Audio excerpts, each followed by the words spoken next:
Pagbasa mula sa aklat ng Eksodo.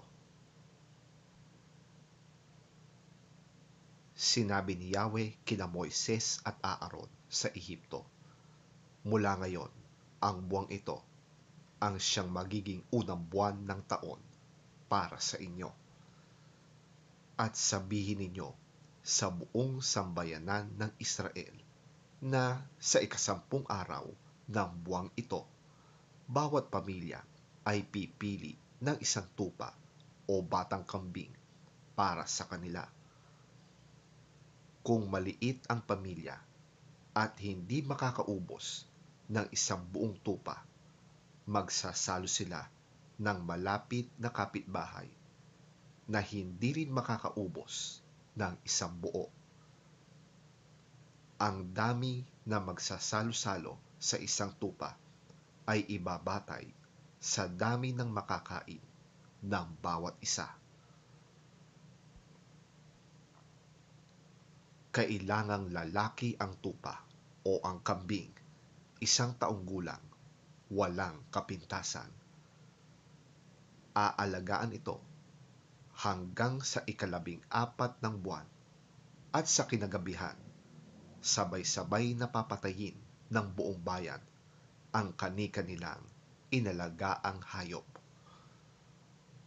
Kukuha sila ng dugo nito at ipapahid sa magkabilang poste at itaas ng pintuan ng bahay na kakainan ng kinatay na hayop. Sa gabi ring yon, lilitsunin ito at kakainin kasama ng tinapay na walang pampaalsa at ng mapapait na gulay.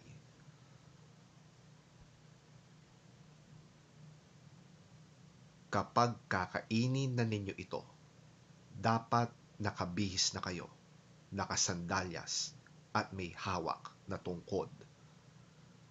Magmadali kayo sa pagkain nito. Ito ang Paskwa ni Yahweh. Sa gabing yon, lilibutin ko ang buong Ehipto at papatayin ang lahat ng panganay na lalaki, maging tao man o hayop.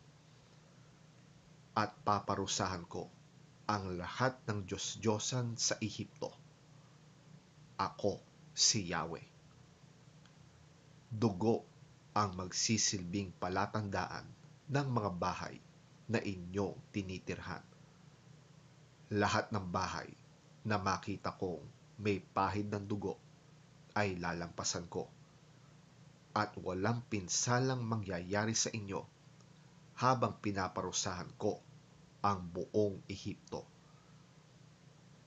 Ang araw na ito'y ipagdiriwang ninyo sa lahat ng inyong salinlahi bilang pista ni Yahweh. Sa pamamagitan nito'y maaalala ninyo ang aking ginawa.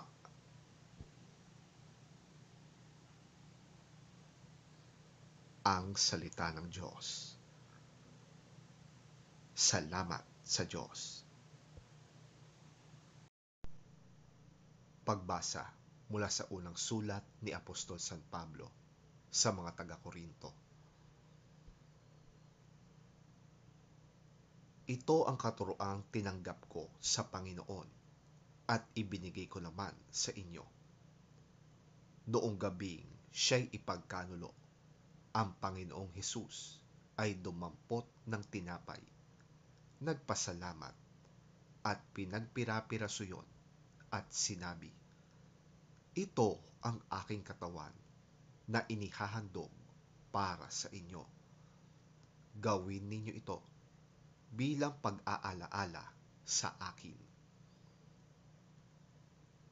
Matapos maghapunan, dumampot din siya ng kopa at sinabi, "Ang kopang ito ay ang bagong tipan ng Diyos na pinagtibay ng aking dugo. Tuwing iinumin ninyo ito, gawin ninyo bilang pag-aalaala sa akin. Sapagkat tuwing kakain kayo ng tinapay na ito at iinom sa kopang ito. Ipinapahayag ninyo ang kamatayan ng Panginoon hanggang sa kanyang muling pagparito.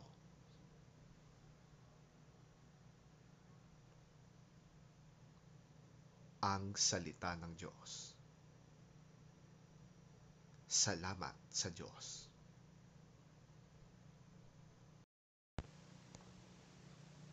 Ang mabuting balita ng Panginoon ayon kay San Juan.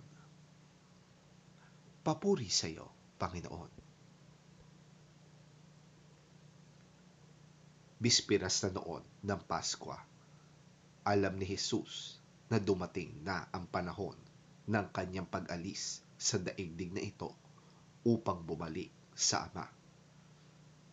Mahal niya ang kanyang mga tagasunod na nasa daigdig at sila'y iniibig niya hanggang sa wakas. Sa panahon ng hapunan, iniligay na ng dyablo sa isip ni Judas na anak ni Simon Iscariote na ipagkakanulo niya si Jesus sa mga Hudyo. Nalalaman ni Jesus na ibinigay na ng Ama sa kanya ang buong kapangyarihan. Alam din niyang siya'y mula sa Diyos at babalik sa Diyos.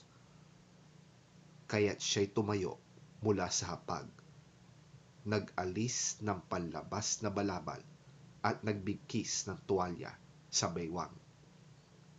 Pagkatapos, naglagay siya ng tubig sa palanggana at sinimulang hugasan ang paa ng mga alagad at pinunasan ng tuwalyang nakabigkis sa kanyang bewang. Paglapit niya kay Simon Pedro, tumutol ito. Sabi niya, Panginoon, kayo ba ang maghuhugas ng aking mga paa?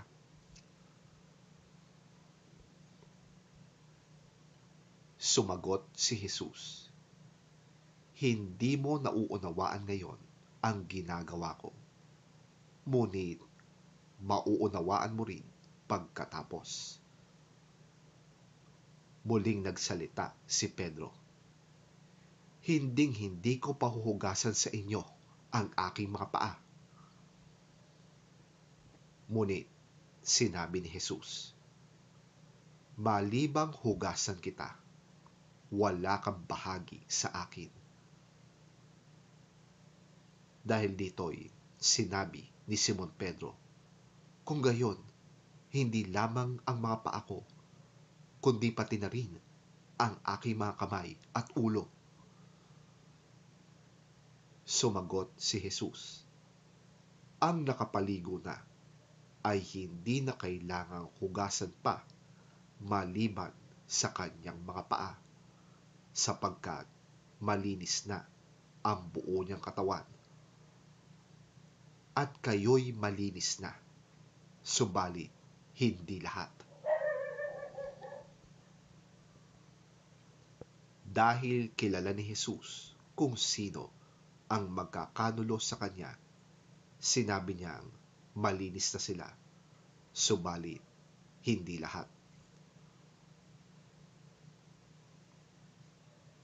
Nang mahugasan na ni Jesus ang kanilang mga paa, muli niyang isinuot ang kanyang balabal at nagbalik sa hapag. Siya'y nangusap sa kanila, nauunawaan ba ninyo kung ano ang ginawa ko sa inyo? Tinatawag ninyo akong guro at Panginoon, at tama kayo sapagkat ako nga yon. Dahil akong Panginoon at guro ninyo ay naghugas ng inyong mga paa. Dapat din ninyong gawin ito sa isa't isa. Binigyan ko kayo ng halimbawa upang inyong tularan.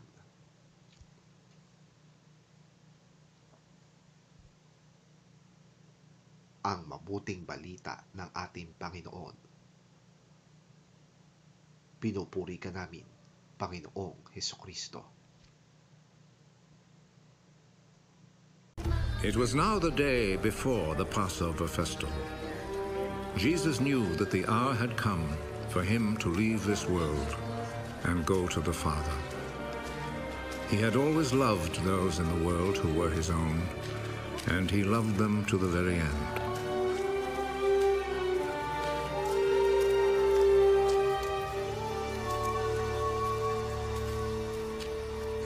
Jesus and his disciples were at supper. The devil had already put into the heart of Judas, the son of Simon Iscariot, the thought of betraying Jesus. Jesus knew that the Father had given him complete power. He knew that he had come from God and was going to God.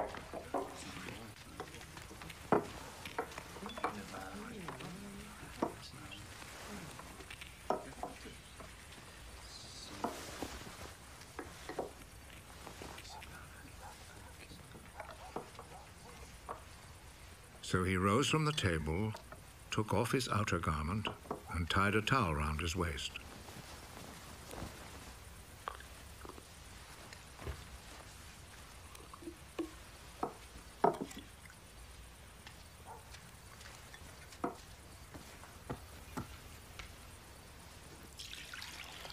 Then he poured some water into a wash basin and began to wash the disciples' feet and dry them with the towel around his waist.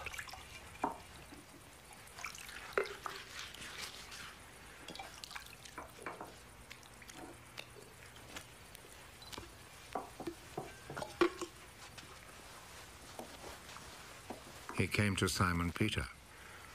Are you going to wash my feet, Lord? You do not understand now what I am doing, but you will understand later. Never, at any time, will you wash my feet. If I do not wash your feet, you will no longer be my disciple. Lord,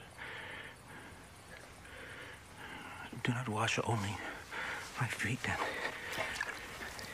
wash my hands and head too. Those who have taken a bath are completely clean and do not need to wash themselves, except for their feet. All of you are clean.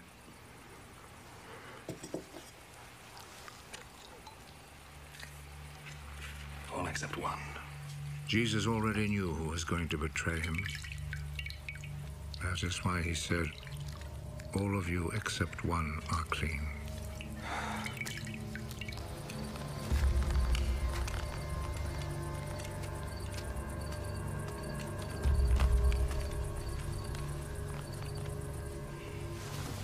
After Jesus had washed their feet, he put his outer garment back on and returned to his place at the table. Do you understand what I have just done to you? You call me teacher and Lord. And it is right that you should do so because that is what I am. I, your Lord and teacher, have just washed your feet. You then should wash one another's feet.